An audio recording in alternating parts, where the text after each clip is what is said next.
ಇದ್ದಾರಲ್ಲ ಅವರೆಲ್ಲ community mobile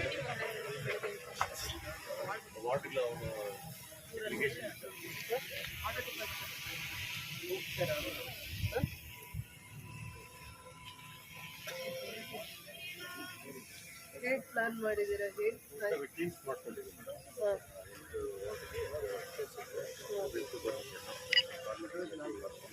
award complete ಎಲ್ಲ ಏನಾಗುತ್ತೆ ಬೆಳಿಗ್ಗೆ ಸಂಜೆ ಹೊತ್ತು ಮಾಡ್ತಾರೆ ಅವಾರ್ಡ್ ವ್ಯಾಪ್ತಿಗೆ ಅವ್ರಿಗೆ ಪಾರಂಪರಿಕ ಏನು ನೀವು ಪಾರ್ಕ್ ಎಲ್ಲ ಎಲ್ಲ ಬ್ಲ್ಯಾಕ್ ಸ್ಪಾಟ್ಸು ಎಲ್ಲ ಕ್ಲಿಯರ್ ಬ್ಲ್ಯಾಕ್ ಸ್ಪಾಟ್ಸು ಟೀಮ್ ಮಾಡ್ಕೊಂಡಿದ್ದೆ ಆ ಟೀಮ್ಗೆ ವೆಹಿಕಲ್ಸು ಎಲ್ಲ ಲೊಕೇಟ್ ಮಾಡಿದ್ವಿ ಆ ವೆಹಿಕಲ್ಸ್ ಈಗ ನೀವು ಇವತ್ತಿಂದ ಶುರು ಮಾಡ್ತಾ ಇರೋದು ನಾನ್ ಮೈನಿಂಗ್ ಏರಿಯಾ ಶುರು ಮಾಡಿದ್ದೀವಿ ಇವತ್ತು ನಾಳೆ ನಾನ್ ಮೈನಿಂಗ್ ಏರಿಯಾ ಇವತ್ತು 8 ವಾಟ್ಸ್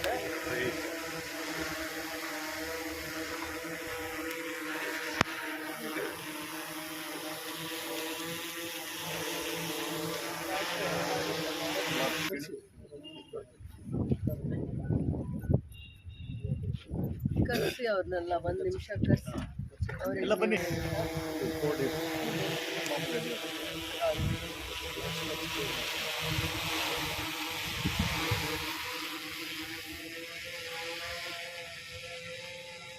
ನೀವು ಯಾವಾಗಲೂ ನಿಮ್ಮ ಕೆಲಸ ಮಾಡಿಕೊಂಡೇ ಬಂದಿದ್ದೀರಾ, ಮಾಡಿಲ್ಲ ಅಂತಲ್ಲ. ಆದರೂ ಕೂಡ ಒಂದು ಜಿಲ್ಲಾ ಹಂತದಲ್ಲಿ ಒಂದು ಕ್ಲೀನಿಂಗ್ಗೆ ಅಂತ ಒಂದು ಸ್ಪೆಷಲ್ ಡ್ರೈವ್ ಡಿಸ್ಟ್ರಿಕ್ಟ್ ಹಂತದಲ್ಲೂ ಎಲ್ಲ ತಾಲೂಕು ಹಂತದಲ್ಲೂ ಆರ್ಗನೈಸ್ ಮಾಡಿದ್ದಾರೆ. ಅದ್ರ ಉದ್ದೇಶ ಏನಂದರೆ ಎಲ್ಲೆಲ್ಲಿ ಬ್ಲ್ಯಾಕ್ ಸ್ಪಾಟ್ಸ್ ಇದ್ದಾವೆ, ನೀವು ರೆಗ್ಯುಲರ್ ಕ್ಲೀನಿಂಗ್ ಮಾಡೋ ಜೊತೆಯಲ್ಲಿ ಹಬ್ಬ ಬರುವಂಥ ದಿನಗಳಲ್ಲಿ ಬ್ಲ್ಯಾಕ್ ಸ್ಪಾಟ್ಸ್ ಇರುವಂಥದ್ರಲ್ಲಿ ಕನ್ಸ್ಟ್ರಕ್ಷನ್ ಡೆಬ್ರೀಸ್ ತೆಗೆಸುವಂಥದ್ದು, ಡ್ರೈ ವೇಸ್ಟು, ಲೆಗೆಸಿ ವೇಸ್ಟು ಇವನ್ನೆಲ್ಲನೂ ಒಂದು ಕಾನ್ಸಂಟ್ರೇಟ್ ಮಾಡಬೇಕು ಅಂತಂದ್ಬಿಟ್ಟು ಒಂದು ಸ್ಪೆಷಲ್ ಡ್ರೈವ್ ಮಾಡ್ತಾ ಇರುವಂಥದ್ದು. ಅದನ್ನು ಕೋಲಾರ ಹಂತದಲ್ಲಿ DC ಅವರು ಇನಿಷಿಯೇಟಿವ್ ತೊಗೊಂಡಿದ್ದಾರೆ. ತಾಲೂಕು ಹಂತದಲ್ಲಿ ಆ ಭಾಗದ ನಗರಸಭೆ ಕಮಿಷನರು ಮತ್ತು ಹೆಲ್ತ್ ಇನ್ಸ್ಪೆಕ್ಟರ್ಸು ನೀವು ಎಲ್ಲ ಮಾಡಬೇಕಾಗತ್ತೆ. DC ಅವರಾಗಲಿ ನಾವಾಗಲಿ ಯಾವಾಗಾದರೂ ನಿಮ್ಮನ್ನು ಈ 4 days 5 days ಏನಿದೆ ಸ್ಪೆಷಲ್ ಡ್ರೈವ್ ನೀವೆಲ್ಲಿ ಕೆಲಸ ಮಾಡ್ತಾ ಇದ್ದೀರೋ ಅಲ್ಲಿ ಬಂದು ವಿಸಿಟ್ ಮಾಡೋವಂಥದ್ದು ನಮ್ಮ ಡ್ಯೂಟಿ ಆಗುತ್ತೆ. ನೀವು ಕೆಲಸ ಮಾಡ್ತಾ ಇರ್ತೀರ. ಸೊ ಇದು ಸ್ಪೆಷಲ್ ಡ್ರೈವಿಂದ ಎಲ್ಲ ಜನಕ್ಕೂ KGF ಜನತೆಗೆ ಎಷ್ಟು ನಿಮ್ಮ ಜವಾಬ್ದಾರಿ ಏನಿದೆ, ನೀವು ಕ್ಲೀನಿಂಗ್ ಎಷ್ಟು ಇಂಪಾರ್ಟೆನ್ಸ್ ಕೊಡ್ತೀರಾ, ಅವರು ಯಾವ ರೀತಿ ನಿಮ್ಮ ಜೊತೆ ಸಹಕರಿಸಬೇಕು ಅನ್ನೋವಂಥ ಒಂದು ಎಜುಕೇಟ್ ಮಾಡೋದಕ್ಕೆ ಇದೊಂದು ಸ್ಪೆಷಲ್ ಡ್ರೈವ್. ಆಮೇಲೆ ನಿಮ್ಮ ಜೊತೆ ಅವರು ವೇಸ್ಟ್ನ ಸೆಗ್ರಿಗೇಟ್ ಮಾಡುವಂಥವ್ರು ನಿಮ್ಮ ಜೊತೆ ಹೆಲ್ಪ್ ಮಾಡ್ತಾರೆ. ಇದೊಂದು ಸ್ಪೆಷಲ್ ಟೀಮ್ ಎಷ್ಟು ಇಂಟ್ರೆಸ್ಟ್ ತೊಗೊಂಡು ನೀವು ಕೆಲಸ ಮಾಡ್ತೀರಾ ಅನ್ನೋದು ಈ 5 daysಲ್ಲಿ ಗೊತ್ತಾಗುತ್ತೆ. 2 days ನಾನ್ ಮೈನಿಂಗ್ ಏರಿಯಾ ಮಾಡ್ತೀರಾ, ಅದಾದಮೇಲೆ 3 days ಮೈನಿಂಗ್ ಏರಿಯಾಸ್ ಮಾಡ್ತೀರಾ. ಫಸ್ಟ್ ಡೇ ಇವತ್ತು 8 ವಾರ್ಡ್ಸ್ನ ನೀವು ಮಾಡ್ತಾ ಇದ್ದೀರಾ. ಯಾವಾಗಲೂ ಕ್ಲೀನಿಂಗ್ ಮಾಡ್ತಾ ಇರ್ತೀರಾ, ಆದರೆ ಇನ್ನು ಸ್ವಲ್ಪ ಜವಾಬ್ದಾರಿಯಿಂದ ಕಂಪ್ಲೇಂಟ್ಸ್ ಇಲ್ಲದೆ, ನಗರಸಭೆಗೆ ಯಾವುದು ಕಂಪ್ಲೇಂಟ್ಸ್ ಇಲ್ಲದೆ ನಿಮ್ಮ ಜವಾಬ್ದಾರಿನ ನೀವು ಶಿಸ್ತಾಗಿ ಮಾಡಿ. ಅದ್ರ ಮೇಲೆ ಬರೋವಂಥ ಪ್ರೆಷರ್ನ ಆಫೀಸರ್ಸು ಕಮಿಷನರ್ ಏನಿದ್ದಾರೆ ನೋಡ್ತಾರೆ. ಅದಕ್ಕೆ ಮೇಲೇನೂ ನಿಮ್ಮ ಪ್ರಾಬ್ಲಮ್ಸ್ ಏನಾದರೂ ಇದ್ದರೆ ನಾವು ಖಂಡಿತ ಅಡ್ರೆಸ್ ಮಾಡ್ತೀವಿ. ಅರ್ಥ ಮಾಡಿಕೊಂಡು ನೀವು ನಮ್ಮ ಗಮನಕ್ಕೆ ತನ್ನಿ. ನೀವು ಕೆಲಸ ಮಾಡೋದೇ ಇಲ್ಲ ಅಂತಲ್ಲ, ಕೆಲಸ 100 ಜನ ಚೆನ್ನಾಗಿ ಮಾಡಿ ಒಂದು 5 ಜನ 10 ಜನ ನಿಮ್ಮಲ್ಲಿ ಏನೋ ಒಂದು ತಪ್ಪು ಮಾಡೋದ್ರಿಂದ ನಿಮಗೂ ಆ ಪನಿಷ್ಮೆಂಟ್ ಆಗ್ತಾ ಇದೆ. ಮುಂದೆ ಅದು ಆಗದೆ ಇರೋಂಗೆ ನಾನು ಜವಾಬ್ದಾರಿ ತಗೋತೀನಿ. ನಿಮ್ಮ ಇಶ್ಯೂಸ್ ಏನೇನಿದೆ, ನಿಮಗೇನೇನು ಇಶ್ಯೂಸ್ ಇದ್ದಾವೆ ಅದ್ರ ಬಗ್ಗೆನೂ ನಾವು ಕುತ್ಕೊಂಡು ನಿಮಗೆ ಸಮಯ ಕೊಡ್ತೀವಿ, ಕಾಲಾವಕಾಶ ಕೊಡ್ತೀವಿ. ನಿಮ್ಮ ಪ್ರಾಬ್ಲಮ್ಸ್ನ ನಾವು ಹತ್ತಿರದಿಂದ ನಿಂತು ನಿಮ್ಮ ಪ್ರಾಬ್ಲಮ್ಸ್ನ ಸಾಲ್ವ್ ಮಾಡ್ತೀವಿ. ಈಗ ನೀವು ಸ್ಪೆಷಲ್ ಡ್ರೈವ್ ಇಡೀ ಜಿಲ್ಲೆಯಲ್ಲಿ KGF ಕೂಡ ಮಾದರಿಯಾಗಿ ಮಾಡಿದ್ದಾರೆ ಅನ್ನುವಂಥದ್ದನ್ನು ನೀವು ಆ ಗೌರವ ತಂದು ಕೊಡಬೇಕು. ನಮ್ಮ ತಾಲೂಕಿಗೆ, KGF ತಾಲೂಕಿಗೆ ಅಷ್ಟು ಚೆನ್ನಾಗಿ ಮಾಡಿದ್ದಾರೆ. ಯಾರು ನೋಡಿದ್ರು ಆ ರಿಪೋರ್ಟ್ ಕೊಡಬೇಕು, ಎಷ್ಟು ನೀಟಾಗಿ ಮಾಡಿದ್ದಾರೆ, ಕಸ ಹಾಕಬೇಡಿ ಅಂತ ಪಬ್ಲಿಕ್ ಅವ್ರನ್ನ ಬೈಬೇಕು. ನಿನ್ನೆ ತಾನೇ ಕ್ಲೀನಿಂಗ್ ಮಾಡಿದ್ದಾರೆ, ಮತ್ತೆ ನೀವು ಇಲ್ಲಿ ಕಸ ಹಾಕ್ತಾ ಇದ್ದೀರಂತ ಪಬ್ಲಿಕ್ಗೆ ಎದ್ದು ಅವ್ರಿಗೆ ಬುದ್ಧಿ ಹೇಳೋವಷ್ಟು ನೀವು ಇದರಲ್ಲಿ ಕೆಲಸ ಮಾಡಬೇಕಾಗತ್ತೆ. ಅರ್ಥ ಆಯ್ತಾ? ಎಲ್ರಿಗೂ ನಮಸ್ಕಾರ. KGF ನಗರವನ್ನು ಗಾರ್ಬೇಜ್ ಫ್ರೀ ಸಿಟಿ, ಕಸ ಮುಕ್ತ ನಗರವನ್ನು ಮಾಡಬೇಕು ಅಂತ ಒಂದು ಸ್ಪೆಷಲ್ ಡ್ರೈವ್ ಮಾಡಬೇಕು ಅಂತ ಮಾನ್ಯ ಶಾಸಕರು ಡೈರೆಕ್ಷನ್ ಮೇಲೆ ಒಂದು ಸ್ವಚ್ಛತಾ ಆಂದೋಲನ ಮಾಡಬೇಕು ಅಂತ ನಾವೆಲ್ಲ ತೀರ್ಮಾನ ಮಾಡಿ ಬೇಕಾಗಿರುವ ಎಲ್ಲ ವಾಹನಗಳು ಮತ್ತು ಟ್ರಾಕ್ಟರ್ಸ್ನೆಲ್ಲ ಸಿದ್ಧಪಡಿಸಿ, ಜೊತೆಗೆ ಗುತ್ತಿಗೆದಾರ ಸಹಕಾರದೊಂದಿಗೆ ನಾವು ಡ್ರೈವ್ ಕಾರ್ಯಕ್ರಮ ಮಾಡ್ಕೊಂಡಿದ್ದೀವಿ. ಏನು ಇವತ್ತು ಮತ್ತು ನಾಳೆ ಮೈನಿಂಗ್ ಏರಿಯಾ ಇತ್ತು ಮಾಡಿ ಆಮೇಲೆ ಶುಕ್ರವಾರ ಶನಿವಾರ ಮೈನಿಂಗ್ ಏರಿಯಾಗಳನ್ನು ಗಮನಿಸಿದ್ದು ಎಲ್ಲ ಹಳೆಯ ಪಾರಂಪರಿಕ ತ್ಯಾಜ್ಯ ಆಗ್ಬೋದು ಕಚ್ಚಾ ತ್ಯಾಜ್ಯ ಆಗ್ಬೋದು ಎಲ್ಲ ವ್ಯವಸ್ಥೆ ಮಾಡಿ ಲ್ಯಾಂಡ್ ವ್ಯವಸ್ಥೆ ಆಗುತ್ತೆ.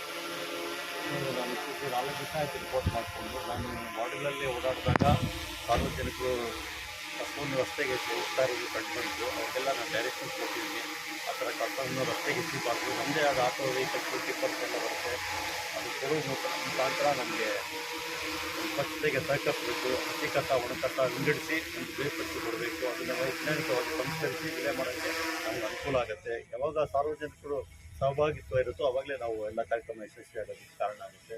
ಅದ್ರ ಜೊತೆಗೆ ಈಗ ನಾವೇನು ಕೋಲಾರಮ್ಮ ಸ್ವಚ್ಛತಾ ಕಾರ್ಯಪಡೆ ರಚನೆ ಮಾಡಿದ್ದೀವಿ, ಅದನ್ನು ಪ್ರತಿನಿತ್ಯ ನಾವು ಹೋಟೆಲ್ಸು ಮತ್ತು ಅಂಗಡಿ ಮುಂಗಟ್ಟುಗಳೆಲ್ಲ ದಾಳಿ ಮಾಡಿ ಪ್ಲಾಸ್ಟಿಕ್ ಬಳಕೆ ಮಾಡ್ತಾಯಿದ್ದೆ, ಅವ್ರಿಗೆ ಫೈನ್ ಆಗೋದಾಗಲಿ ಲೈಸೆನ್ಸ್ ರದ್ದು ಮಾಡೋಂಥದ್ದಾಗಲಿ ಒಂದು ಕ್ರಮ ತೊಗೊಳಕ್ಕೆಲ್ಲ ನಾವು ಕಠಿಣ ಸೂಚನೆ ಕೊಟ್ಟಿದ್ವಿ. ಎಲ್ಲ ಸನ್ಮಾನ್ಯ ಶಾಸಕರು ಹಾಗೂ ಜನಪ್ರತಿನಿಧಿಗಳ ಎಲ್ಲ ಸಹಕಾರದೊಂದಿಗೆ ಒಂದು ಸ್ವಚ್ಛ ಸುಂದರ ನಗರವನ್ನು ಮಾಡೋದಕ್ಕೆ ನಾವು ಎಲ್ಲ ಪಣ ತೊಟ್ಟಿದ್ವಿ. ಅದ್ರ ಪ್ರಕಾರ ನಾವು ಕ್ರಮ ವಹಿಸ್ತೀವಿ ಅಂತ ಈ ಸಂದರ್ಭದಲ್ಲಿ ಹೇಳ್ತಾ ಇದ್ದೀವಿ. ಸರ್, ಬ್ಲಾಕ್ ಸ್ಪಾಟ್ಸ್ ಅಲ್ಲಿ ಆಲ್ರೆಡಿ ಕ್ಲೀನ್ ಮಾಡಿದ್ರೆ ಮತ್ತೆ ತಂದು ಹಾಕ್ತಾರೆ. ಅದಕ್ಕೆ ಈಗ ನಮ್ಮ ಕೋಲಾರಮ್ಮ ಸ್ವಚ್ಛತಾ ಪಡೆ ಕಾರ್ಯ ರಚನೆ ಮಾಡಿದೀವಲ್ಲ, ಅದನ್ನ ಇವಾಗ ವಾರ್ಡ್ ವೈಸ್ ಎಲ್ಲ ಪ್ರಯಾಣ ಮಾಡೋದಕ್ಕೆ ಅಲ್ಲ, ನಾವು ಇವ್ರು ಡೈರೆಕ್ಷನ್ ಕ್ಲೀನ್ ಕೊಟ್ಟಿದ್ದೀವಿ. ಮಾಡಿ ಹೋಗುವಂತ ಜಾಗದಲ್ಲಿ ಮತ್ತೆ ಅವ್ರು ಹಾಕೋವಾಗ ಒಂದ್ ವೆಹಿಕಲ್ಸ್ ಇದಾವೆ, ವೆಹಿಕಲ್ಸ್ ಒಂದ್ ವೆಹಿಕಲ್ ಟೀಮ್ ಇದೆ. ಆ ಟೀಮು ಎಲ್ಲಾ ಕಡೆ ವಿಸಿಟ್ ಮಾಡ್ತಾ ಇರ್ತಾರೆ. ಅವಾಗ ಅವರು ಫೈನ್ ಹಾಕೋದು, ಎಜುಕೇಟ್ ಮಾಡೋದು, ಫಸ್ಟ್ ಎಜುಕೇಟ್ ಮಾಡ್ಬೇಕು. ಪಾರ್ಕ್ ಫೈನ್ ಹಾಕ್ತೀವಿ, ಆಮೇಲೆ ಎಫ್ಐಆರ್ ಕೂಡ ಮಾಡ್ತೀವಿ ಅಂತ ಡೈರೆಕ್ಷನ್ ಕೊಟ್ಟಿದ್ದಾರೆ. ಒಂದೆರಡು ಮಾಡಿದ್ರೆ ಆಟೋಮೆಟಿಕ್ ಖಂಡಿತ ಅದನ್ನ ಮಾಡ್ತೀವಿ, ಇಂಪ್ಲಿಮೆಂಟ್ ಮಾಡ್ತೀವಿ.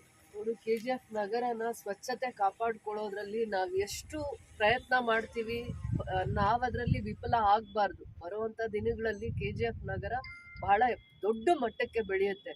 ನಗರ ಬಹಳ ಕ್ಲೀನ್ ಆಗಿರ್ಬೇಕು, ಕ್ಲೀನ್ ಆಗಿದೆ, KGF ಸಿಟಿ ತುಂಬಾ ಕ್ಲೀನ್ ಆಗಿದೆ, ಗ್ರೀನರಿ ಇದೆ ಅನ್ನೋಂತ ಒಂದು ಒಳ್ಳೆ ಅಭಿಪ್ರಾಯ ಎಲ್ಲಾರ್ಗೂ ಬರ್ಬೇಕು. KGF ಜನಕ್ಕೆ ಅಲ್ಲ, ನಾಳೆ ಬರುವಂತ ಇಲ್ಲಿ ಯಾರೇ ಒಬ್ರು ವ್ಯಾಪಾರ ದೃಷ್ಟಿಯಿಂದ, ಇಂಡಸ್ಟ್ರೀಸ್ ದೃಷ್ಟಿಯಿಂದ, ಉದ್ಯೋಗ ದೃಷ್ಟಿಯಿಂದ ಯಾರೇ ಬಂದ್ರು KGF ಎಲ್ಲಾ ಸೇಫ್ಟಿ ಮೆಜರ್ಸು ಫಾಲೋ ಮಾಡಿದ್ದಾರೆ. ಕ್ಲೀನ್ ಆಗಿದೆ ಸಿಟಿ, ಇದು ಯೋಗ್ಯವಾಗಿದೆ ಸಿಟಿ ಅನ್ನುವಂಥದ್ದನ್ನ ನಾವು ಅದನ್ನ ಸಂಕಲ್ಪ ಮಾಡಿದಾಗ ಮಾತ್ರ ಇದು ಅದಕ್ಕೆ ಒಂದು ಫಲ ಸಿಗುತ್ತೆ. ಅದಾದ್ಮೇಲೆ ಪಬ್ಲಿಕ್ ಅವೇರ್ನೆಸ್ ತುಂಬಾ ಮುಖ್ಯ ಆಗಿದೆ. ಪ್ಲಾಸ್ಟಿಕ್ ತುಂಬಾ ಜನ ಎಸಿತಾರೆ ಅಂತ ಕಂಪ್ಲೇಂಟ್ಸ್ ಹೇಳ್ತಾನೆ ಇದ್ದಾರೆ. ಆಗಿಂದಾಗ ಇವರೆಲ್ಲ ಕ್ಲೀನ್ ಮಾಡಿ ಆದ್ಮೇಲೇನು ಅವ್ರೆಲ್ಲಂದ್ರೆ ಅಲ್ಲಿ ಎಸ್ದೋಗೋ ಅಂಥದಕ್ಕೆ ಅವೇರ್ನೆಸ್ ಟೀಮ್ ಒಂದಿದೆ, ಅದನ್ನ ಇನ್ ಸ್ವಲ್ಪ ಚೆನ್ನಾಗಿ ಎಜುಕೇಟ್ ಮಾಡೋ ಅಂತ ಪ್ರಯತ್ನ ಮಾಡಿ. ಏನ್ ಈಗಾಗಲೇ ಅವ್ರು ಬಂದು 2-3 ಮಂತ್ಸ್ ಆಗಿದೆ, ಅವ್ರ ಅವೇರ್ನೆಸ್ ಕೊಡ್ತಾ ಇವರಿಗೆ ಬರ್ಡನ್ ಕಡಿಮೆ ಆಗ್ಬೇಕಾಗಿತ್ತು. ಅದು ಬರ್ಡನ್ ಜಾಸ್ತಿ ಆಗ್ತಾ ಇದೆ ಅಂದ್ರೆ ಅಲ್ಲಿ ಅವ್ರ ಇನ್ಎಫಿಷಿಯನ್ಸಿ ತೋರಿಸ್ತಾ ಇದೆ. ಅದನ್ನ ಇನ್ ಸ್ವಲ್ಪ ಮೋಟಿವೇಟ್ ಮಾಡಿ, ಕೆಲವೊಂದು ಟೀಮ್ ಇದೆ, ಆ ಟೀಮ್ನ ಎಜುಕೇಟ್ ಮಾಡೋದಕ್ಕೆ 2-3 ಮಂತ್ಸ್ ಇಂದ DC ಅವ್ರ ಡೈರೆಕ್ಷನ್ಸ್ ತಗೊಂಡು ಮನೆಗೂ ಹೋಗಿ ಕಸ ಕೊಡೋವಾಗ ಕಸಾನು ತಗೊಂಡು ಎಜುಕೇಟ್ ಮಾಡಬೇಕು ಅನ್ನೋಂಥ ಒಂದು ಟೀಮ್ ವರ್ಕ್ ಮಾಡಕ್ ಹೇಳಿದ್ದಾರೆ. It is all collective efforts. ಪೌರ ಕಾರ್ಮಿಕರು ಕಸ ತೆಗಿಯಕ್ಕೆ ಇದ್ದಾರೆ ಅಂದ್ರೆ ನಗರ ಸ್ವಚ್ಛ ಆಗ್ಲಿಕ್ಕೆ ಸಾಧ್ಯ ಇಲ್ಲ. ಇವತ್ತಲ್ಲ, ಯಾವತ್ತೂ ಆಗ್ಲಿಕ್ಕಾಗಲ್ಲ. ನಮ್ಮ ಪೌರ ಕಾರ್ಮಿಕರು ಬಹಳ ಬೆಳಗ್ಗೆ 5 ಗಂಟೆಗೆ 4 ಗಂಟೆಗೆ ಎದ್ದು ನಗರನ ಶುದ್ಧವಾಗಿರೋದಕ್ಕೆ ಅವ್ರಿಷ್ಟು ಪರಿಶ್ರಮ ಹಾಕುವಾಗ ನಂದು ಒಂದು ಕಾಂಟ್ರಿಬ್ಯೂಷನ್ ಇರಬೇಕು ಅಂತ ಪ್ರತಿಯೊಬ್ಬರು KGF ಅಲ್ಲಿರುವಂಥ ನಾಗರಿಕರು ಸ್ವಚ್ಛತೆ ಬಗ್ಗೆ ಪರಿಕಲ್ಪನೆ ಮಾಡಿದಾಗ, ಆಲೋಚನೆ ಮಾಡಿದಾಗ ಮಾತ್ರ ನಾವು ಸುಂದರವಾಗಿರೋ ನಗರನ ಯೋಚನೆ ಮಾಡಲಿಕ್ಕೆ ಆಗುತ್ತೆ. ಕಸ ಗುಡಿಸೋ ಕೆಲಸ ಮಾಡ್ತಾರೆ, ಅವ್ರದ್ದೇ ಎಲ್ಲಿ ಕಸ ಬಿದ್ದರೂ ತೆಗಿಯೋದು ಅಂದರೆ ಅದು ತಪ್ಪಾಗುತ್ತೆ. ಬಟ್ ಡ್ಯೂಟೀಸ್ ಇರುತ್ತೆ, ಆ ಡ್ಯೂಟಿ ಟೈಮಲ್ಲಿ ಅವ್ರ ಹತ್ರನೂ ಕೆಲಸ ತಗೋಬೋದು. ಅದಾದ್ಮೇಲೇನೂ ಕೆಲಸ ಮಾಡುವಂಥ ಪರಿಸ್ಥಿತಿ ಬರ್ತಾ ಇದೆ ಅಂದರೆ ಪ್ರತಿಯೊಬ್ಬರು responsible. We are all responsible ಅಂತ ಹೇಳಿದ್ರು ತಪ್ಪಾಗಕ್ಕಲ್ಲ.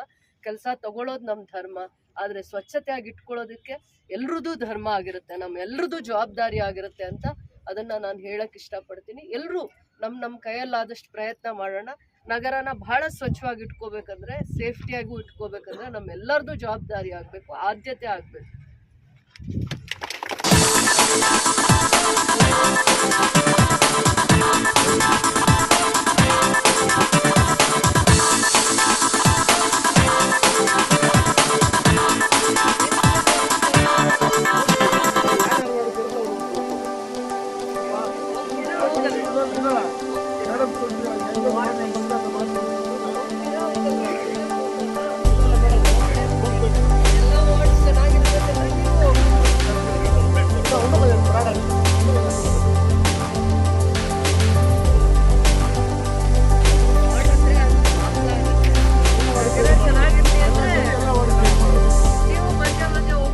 ಬಂದಾಗುತ್ತೆ.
ஆரம்பிக்கலாங்களா?